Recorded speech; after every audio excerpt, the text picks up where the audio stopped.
Dios habla hoy a tu vida, un programa de la Iglesia Cristiana Interdenominacional Presbiterio Colima, Michoacán. Sean todas y todos bienvenidos. ¡Comenzamos! Pasaría el tiempo así, sin querer nada más que escucharte hablar. Buenas tardes, hermanos y amigos que nos ven a través de la página de Facebook y del canal de YouTube del Presbiterio Colima, Michoacán. Sean bienvenidos en esta tarde una vez más a su programa Dios habla hoy a tu vida. Antes de dar inicio al programa de hoy, quiero que me acompañe a que hagamos una oración y pongamos este programa delante de nuestro Dios. Padre, por Jesucristo, tu Hijo amado, te damos gracias, porque sigues hablando al corazón de los hombres, porque sigues buscando, Señor, si hay algún corazón entendido, que atienda a tu voz. En este día, Señor, estaremos contemplando algunos videos, Señor, de gran importancia, Señor, y que dan cuenta de cómo tu palabra en todos los tiempos ha sido importante a la vida del hombre. Glorifícate, Señor, en este día. Quédate con aquellos que estén viendo este programa. Bendice sus hogares, sus corazones y quédate con nosotros. Por Jesucristo, tu Hijo amado, te lo pedimos. Amén. Bueno, recordamos que durante este mes estamos viendo la temática general Jesucristo, el pan de vida, con fundamento en el Santo Evangelio según San Juan, capítulo 6, versos 35 y 48. Durante esta semana, bueno, el tema es la traducción de la Biblia. Hoy estaremos contemplando unos videos muy importantes que narran precisamente cómo es que fue necesario que la Biblia de sus idiomas originales fuera trasladada a los idiomas en los que el pueblo iba requiriendo la necesidad de leer el libro sagrado.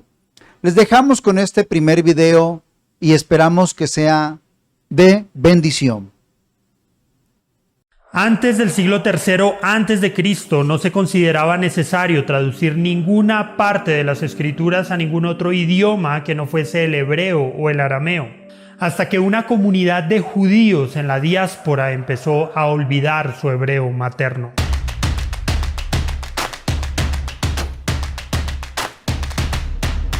Para los descendientes de los judíos que habían emigrado a Alejandría y a otras zonas griegas en el siglo III a.C., el griego era su idioma nativo. La Septuaginta. Para resolver esta limitación de idioma, se emprendió la traducción de las escrituras hebreas al idioma griego. La versión que se produjo ahora es conocida como la versión Septuaginta. El nombre de Septuaginta se debe a que solía redondearse a 70 el número total de sus 72 posibles traductores.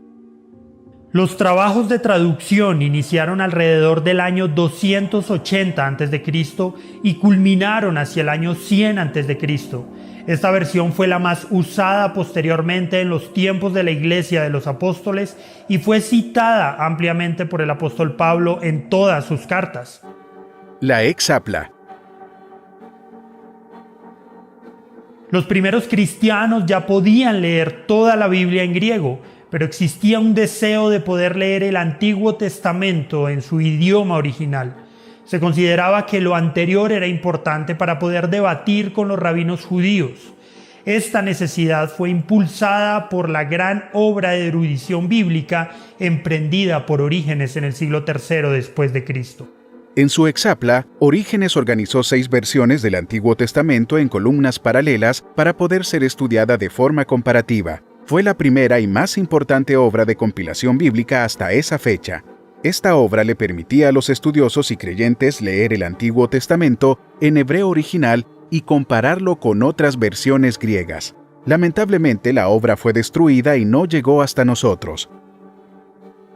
Sin embargo, hasta ese momento no se tenía una versión definitiva del Nuevo Testamento. El canon del Nuevo Testamento.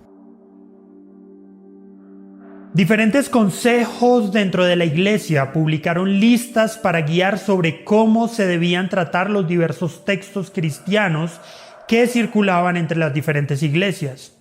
Los textos que circulaban incluían diferentes evangelios, cartas y tratados, muchos de los cuales conforman hoy el Nuevo Testamento. El primer intento conocido de crear un canon se dio en Roma en el siglo II por Marción, un hombre de negocios de la región del Ponto. El trabajo de Marción se centró en el Evangelio de Lucas y las cartas de Pablo, pero el esfuerzo de Marción cayó en la herejía. Puedes conocer más sobre Marción en otro video que dejaremos en la descripción. Pero Marción no fue el único en tratar de organizar un canon. El escritor sirio del siglo II, Tasiano, intentó crear un canon tejiendo los 4 evangelios como el Diatesarón. El canon muratoriano, que se cree que data del 200 después de Cristo, es la compilación más antigua de textos canónicos que se asemejan mucho al Nuevo Testamento que tenemos hoy. No fue hasta el siglo V que las diferentes iglesias cristianas llegaron a un acuerdo básico sobre el canon bíblico del Nuevo Testamento. Una de las razones fundamentales para definir el canon fueron los ataques que estaba recibiendo el cristianismo tanto desde dentro como desde fuera. Estas fuerzas empezaron a producir otros escritos y lo hicieron generalmente plagiando el nombre de algún apóstol o líder de los tiempos apostólicos. El documento más antiguo que contiene la lista completa de los escritos del Nuevo Testamento fue la lista de Atanasio, del año 367 después de Cristo. A pesar de que estos escritos del canon fueron considerados autoridad con un relativo consenso, es importante recordar que no fue un proceso que se dio de la noche a la mañana. Tomó tiempo para que los libros circularan y fueran aceptados ampliamente por los líderes de la Iglesia. La historia de la formación del canon es un tema con muchos detalles, así que hablaremos de eso en otro video. La traducción de Jerónimo. En el año 382 después de Cristo se le encargó a Jerónimo traducir una versión definitiva al idioma latín. Esta versión fue llamada Vulgata Latina.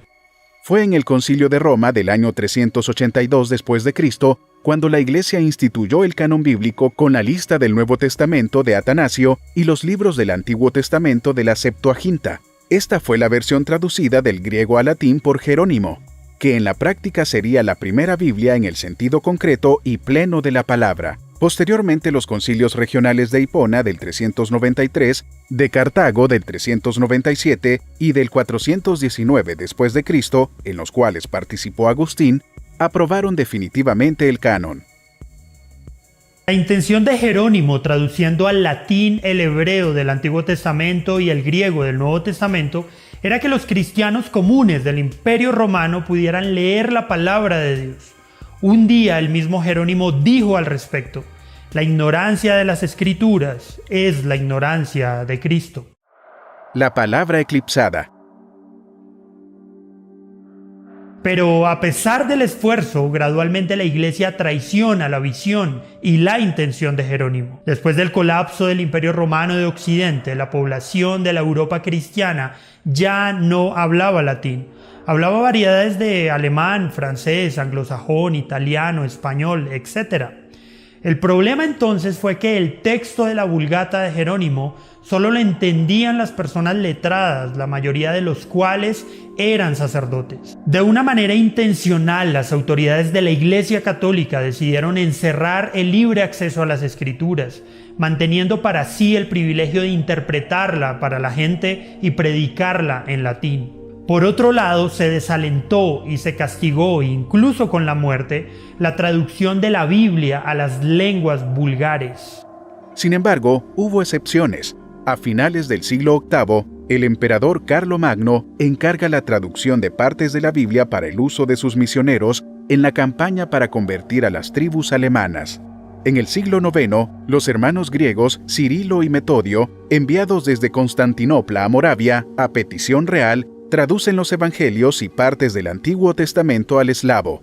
Estos esfuerzos misioneros fueron promovidos por los gobernantes como un acto de Estado cuando la Europa pagana estaba siendo llevada hacia el cristianismo.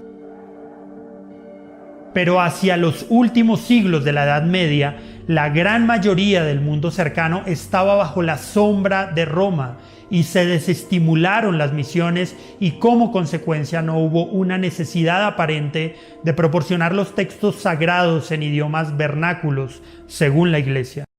Una esperanza. Una mayor demanda medieval de textos vernáculos provino de Francia, más específicamente de una secta herética llamada los cátaros. La supresión de los cátaros se completa a mediados del siglo XIII, pero en el siglo siguiente la misma demanda surge dentro de la misma iglesia. John Wycliffe, un sacerdote inglés, y sus seguidores producen versiones completas en inglés del Antiguo y Nuevo Testamento a finales del siglo XIV. En el mismo periodo, los checos desarrollan una Biblia en su propio idioma, que posteriormente fue mejorada por Jan Hus. Estas traducciones son parte del impulso de renovación dentro de la iglesia institucional. De hecho, el tema de las Biblias vernáculas se convierte en uno de los temas más solicitados y polémicos antes de la llegada de la Reforma. Tema con el que empezaremos en la segunda parte de este video.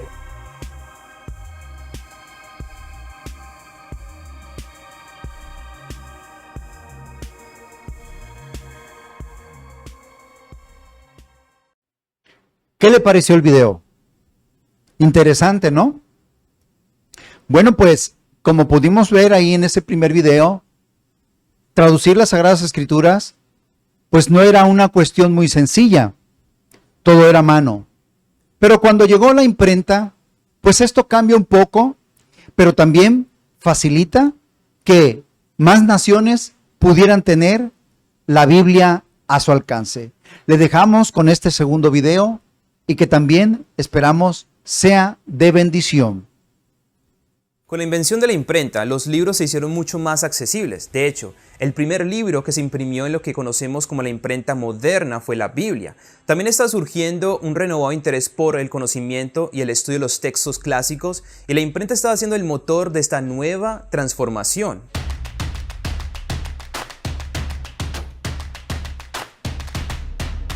Los primeros libros impresos de Occidente fueron producidos en Maguncia entre los años 1454 y 1457. Hacia el 1500 había 73 imprentas en Italia, 51 en Alemania, 39 en Francia, 24 en España, 15 en los Países Bajos y 8 en Suiza. Un nuevo interés por la Biblia. Las traducciones en lengua vernácula, es decir, otra lengua que no fuese el latín, fueron perseguidas, y tras el inicio de la Reforma, el Concilio de Trento, de a mediados del siglo XVI, consagró como texto bíblico católico oficial a la Vulgata latina. Durante los siglos siguientes, mientras los protestantes insistían en llevar la Biblia al pueblo en el lenguaje del pueblo, la Iglesia Católica seguía manteniendo la Biblia lejos de las personas comunes.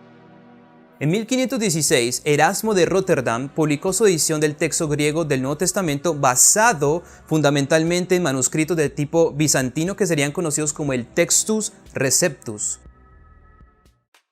Las traducciones.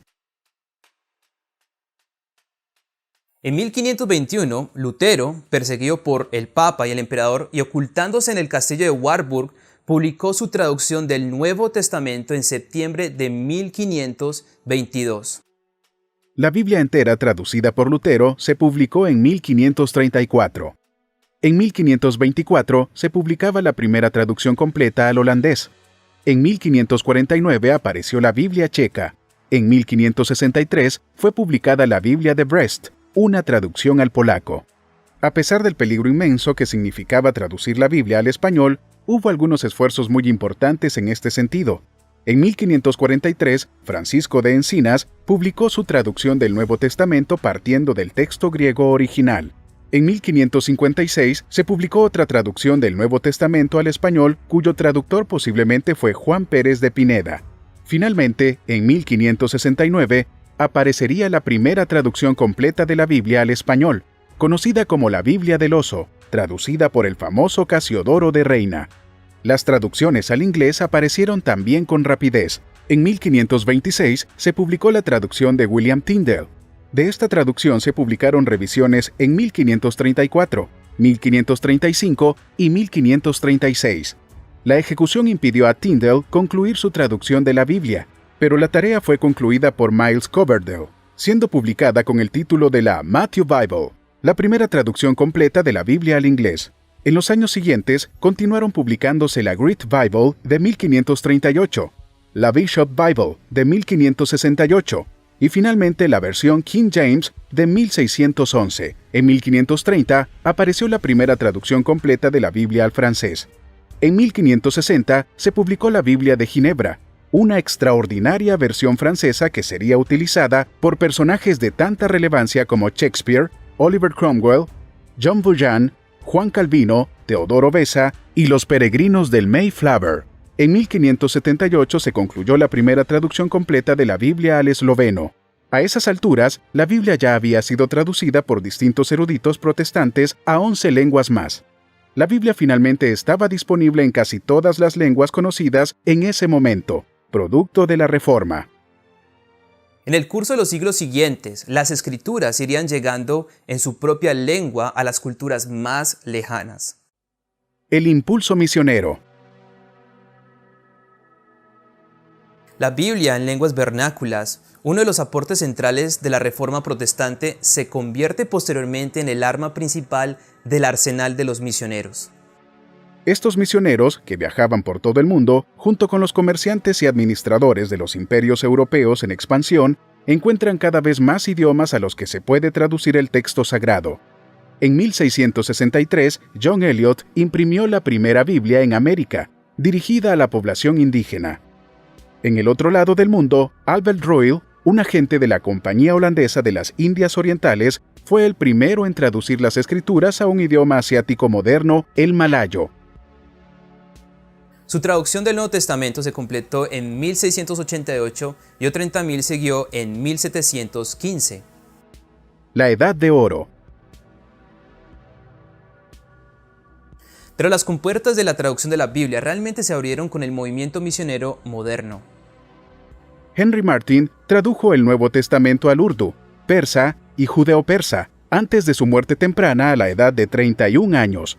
Mientras tanto, en India, William Carey y su equipo participaron en la publicación y traducción de las escrituras en 40 idiomas. En 1884, Samuel Crowther completó su traducción de toda la Biblia al yoruba, en África Occidental. Y Pandita Ramabai aprendió hebreo y griego para producir una versión de la Biblia en una lengua coloquial del idioma indio-maratí, que las personas de la India de todos los niveles de la sociedad podían entender. Durante el siglo XIX, las traducciones de la Biblia en su totalidad o en parte se publicaron en unos 400 idiomas nuevos. El siglo XX se agregaron al menos el doble de ese número. La Biblia hoy. En Papúa Nueva Guinea se hablan más de 800 lenguas. La primera traducción del Nuevo Testamento a una de estas lenguas no se publica sino hasta 1956. Sin embargo, para la década de 1990, el Nuevo Testamento estuvo disponible en más de 100 idiomas de la región, con casi 200 versiones más en preparación. Según datos de 2017, se calcula que actualmente hay 7.099 lenguas vivas en el mundo. Al menos una porción de las escrituras ha sido traducida para 3.312 de estos idiomas. El Nuevo Testamento está disponible en 1.521 idiomas y la Biblia completa ha sido traducida a 670 idiomas. La historia de las traducciones de la Biblia terminará cuando el último idioma que necesite una traducción de la Biblia tenga acceso a una versión nativa. Vivimos en tiempos en el que el acceso a la Biblia es muy privilegiado. El uso de la tecnología ha permitido que el acceso de las Sagradas Escrituras esté al alcance de cualquier pantalla. Nunca antes había sido tan fácil leer y estudiar la Biblia, y de paso, compartirla con otros. La pregunta es, ¿por qué los índices de la lectura de la Biblia son tan bajos?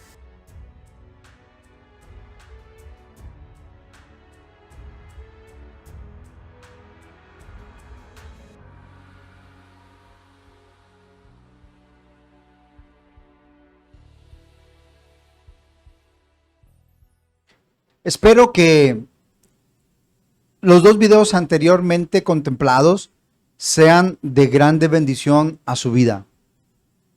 Pero la traducción de las Sagradas Escrituras continúa, pues en el Santo Evangelio según San Mateo, capítulo 24, verso 14, dice así: y será predicado este Evangelio del reino en todo el mundo para testimonio a todas las naciones, y entonces vendrá el fin.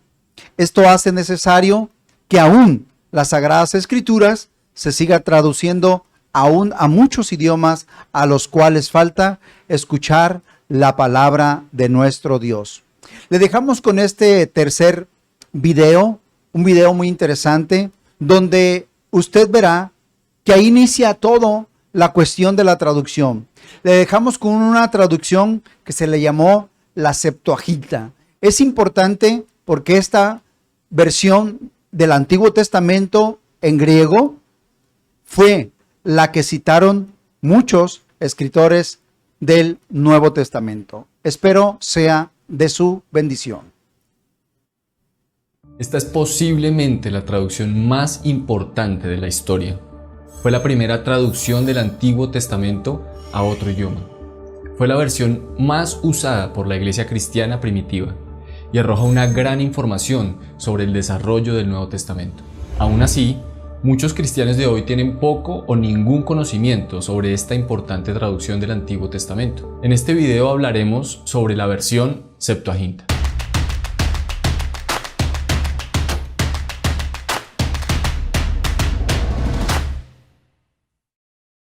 Para empezar, tal vez te estés preguntando, ¿qué es la Septuaginta? El término Septuaginta a menudo se ha usado para darle un nombre a la traducción del Antiguo Testamento hebreo y arameo al idioma griego, al igual que la Vulgata latina, que fue traducida del Antiguo Testamento y Nuevo Testamento al idioma latín, o la Peshitta, que es la versión de la Biblia traducida al idioma siriaco, de las cuales hablaremos en otros videos. Pero técnicamente hablando, no existe una versión unificada o completa de la Septuaginta. Las copias modernas de esta versión son ediciones eclécticas, es decir, una colección de los mejores manuscritos griegos reconstruidos para aproximarse a la traducción original del Antiguo Testamento. Entonces, cuando los académicos usan el término Septuaginta, no se refieren a un solo texto, más bien se refieren a una colección de traducciones griegas producidas por numerosos escribas en el transcurso de unos pocos cientos de años, y con toda probabilidad compuestas en diferentes lugares. Hoy el término se usa generalmente para referirse a las diversas traducciones de la Biblia hebrea al idioma griego. Pero, ¿cuál es la historia de esta importante traducción? Una carta de un hombre llamado Aristeas nos habla del posible origen de la Septuaginta. Aristeas, que aparentemente era un judío alejandrino, escribió a su hermano Filócrates y le cuenta lo que sucedió en la corte de Ptolomeo II. De acuerdo con la carta, el rey le pide a Demetrio, su bibliotecario, arreglar que la ley judía sea traducida y agregada a la colección real de libros. Así se envía una carta a Eleazar, el sumo sacerdote judío de Jerusalén, pidiéndole ayuda para traducir la ley. Aristeas mismo es uno de los 2 hombres escogidos para llevar la petición a la capital judía. Aristeas describe todo esto, hasta detalles del templo judío, los sacerdotes, los campos y demás. 72 ancianos, 6 de cada una de las 12 tribus, fueron escogidos como traductores y enviados a Egipto, llevando con ellos una hermosa copia de la ley. Aristeas enlista los nombres de los traductores. Por alguna razón, el número original de los 72 ha sido redondeado a 70. Al llegar a Alejandría, el rey les ofreció un banquete de 7 días, en el que la sabiduría de cada uno de los traductores fue probada con preguntas del rey. Después de esto, el monarca les proveyó alojamiento cerca del mar, probablemente en la isla de Faros. En Faros estaba el famoso y recién construido Faro, una de las 7 maravillas del mundo antiguo. Bajo la sombra del faro, los traductores completaron su trabajo en 72 días, que cuando se leyó a los judíos congregados en Alejandría fue aprobado como exacto. ¿Qué debemos pensar de la carta de Aristeas? ¿Es un hecho o es ficción? En respuesta debemos decir que toda la cuestión de Aristeas es compleja. Sin duda hay problemas históricos aquí. Por ejemplo, no estamos seguros de que Demetrio fuera el bibliotecario de Ptolomeo II o Ptolomeo I, Además, la carta tiene un tono tan afectado que a menudo parece más leyenda que hecho. Por otra parte, por mucho tiempo se ha reconocido que Aristeas conservaba al menos un sustrato de verdad sobre cómo empezó la Septuaginta. Entonces, ¿qué podemos aprender de esta carta? Aristeas describe el origen de la Septuaginta con la traducción del Pentateuco. Esto se hizo en Alejandría, donde había una gran población judía y donde sería necesaria una traducción del hebreo al griego. Ptolomeo II pudo haber estado conectado de alguna manera con la traducción. Él era bien conocido como patrocinador de la literatura. Demetrio, de igual manera, pudo haber estado involucrado. Él le pudo haber sugerido la traducción a Ptolomeo I, pero el proyecto podría no haberse completado hasta el principio del reinado de Ptolomeo II. Pero lo más probable es que la Septuaginta se produjo en Egipto en ese periodo, que la Torá o Pentateuco se tradujo cerca de mediados del siglo III a.C., y que el resto del Antiguo Testamento se tradujo en el siglo II a.C. La pregunta obligada es, ¿por qué era necesaria una traducción al griego del Antiguo Testamento? La respuesta es bastante sencilla. El hebreo dejó de ser un idioma hablado ya en el periodo exílico o posexílico. El arameo se convirtió en la lengua franca o idioma común del pueblo judío. Con el ascenso de Alejandro Magno y el Imperio griego, los judíos de la diáspora fueron helenizados, y para algunos judíos, especialmente para los que vivían en Egipto ptolomeico, el griego se había convertido en un idioma principal. Por lo tanto, se hizo necesario que las escrituras se tradujeran al griego. Ahora, ¿qué tiene que ver la Septuaginta con el Nuevo Testamento? Hay algunas formas obvias en las que la Septuaginta ha influido en el Nuevo Testamento. Por ejemplo, el título Jesús en el Nuevo Testamento, Cristo, es la traducción griega de la palabra hebrea Mesías. Las palabras con las que todos estamos familiarizados como gloria, Señor, Evangelio, derivan un significado especial de la Septuaginta. Otras palabras y frases neotestamentarias vienen directamente de la Septuaginta, incluyendo palabras como apóstol, expiación, pacto, fe, perdón, ley, paz, redención, justicia y verdad. Otro tema muy importante es que la mayoría de las citas directas del Antiguo Testamento en el Nuevo Testamento coinciden con la Septuaginta. Hay aproximadamente 300 pasajes del Antiguo Testamento que se citan directamente o se aluden fuertemente de esta versión en el Nuevo Testamento. Por otro lado, la Septuaginta nos ayuda a comprender mejor la teología judía, ya que arroja luz sobre las prácticas de adoración del pueblo en el periodo del Segundo Templo, es decir, en la época previa a los tiempos de Jesús. Génesis, Éxodo, Levítico, Números y Deuteronomio son nombres que han entrado a nuestra Biblia desde la Septuaginta por vía de la Vulgata latina. De igual manera, la agrupación de libros en ley, historia, poesía y profetas, así como la subdivisión de libros en primero y segundo de Samuel, primero y segundo de Reyes, etc., se deben a la Septuaginta. Fue la principal Biblia para la iglesia primitiva y el texto más citado por los apóstoles y por los escritores inspirados del Nuevo Testamento.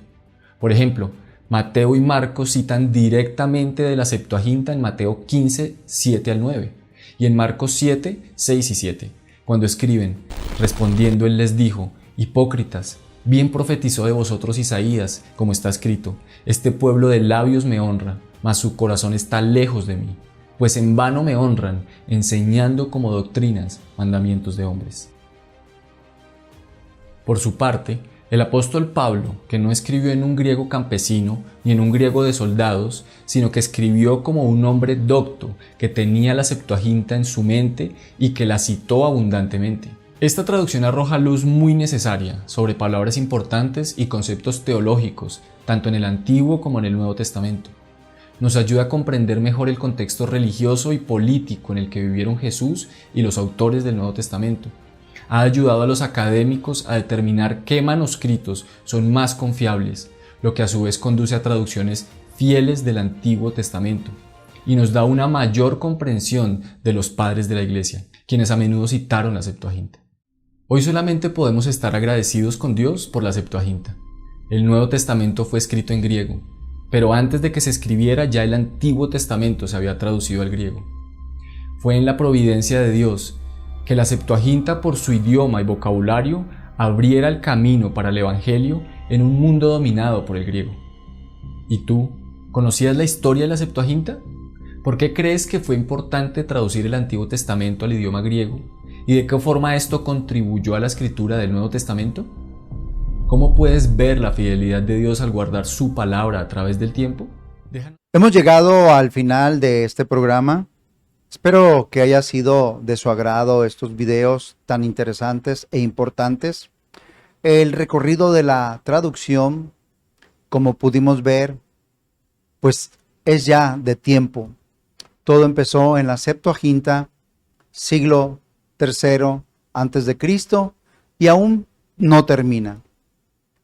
Nos resta agradecerle que haya estado con nosotros y le esperamos el próximo sábado a las 5 de la tarde.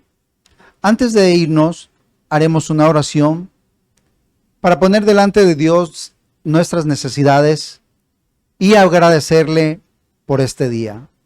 Padre, te damos gracias por tu grande amor y por tu bondad, por tu provisión de palabra aún para estos tiempos, porque es una gran necesidad escuchar tu voz, atenderla y disponer el corazón para actuar de acuerdo al mandato establecido en ella. Gracias, Señor, porque también provees, Señor, en este tiempo de pandemia, en este tiempo de lucha. Tú, Señor, eres nuestro Dios y te, Señor, levantas en medio de nosotros como poderoso gigante. Por ello confiamos en que tú respondes a la necesidad de tu pueblo. Muchas gracias por este programa, en el nombre de Cristo Jesús. Amén. Le invito a que ahí en su hogar lea conmigo el Salmo 23 y así el Señor nos despida con su paz. Jehová es mi pastor, nada me faltará. En lugares de delicados pastos me hará descansar. Junto a aguas de reposo me pastoreará. Confortará mi alma. Me guiará por sendas de justicia por amor de su nombre. Aunque ande en valle de sombra de muerte, no temeré mal alguno, porque tú estarás conmigo. Tu vara y tu cayado me infundirán aliento. Aderezas mesa delante de mí, en presencia de mis angustiadores. Unges mi cabeza con aceite. Mi copa está rebosando. Ciertamente el bien y la misericordia me seguirán todos los días de mi vida, y en la casa de Jehová moraré por largos días. Amén. Dios le bendiga. Gracias por quedarte con nosotros. Te esperamos la próxima semana. Que Dios te bendiga. Pasaría el tiempo así, sin querer nada más que escucharte hablar.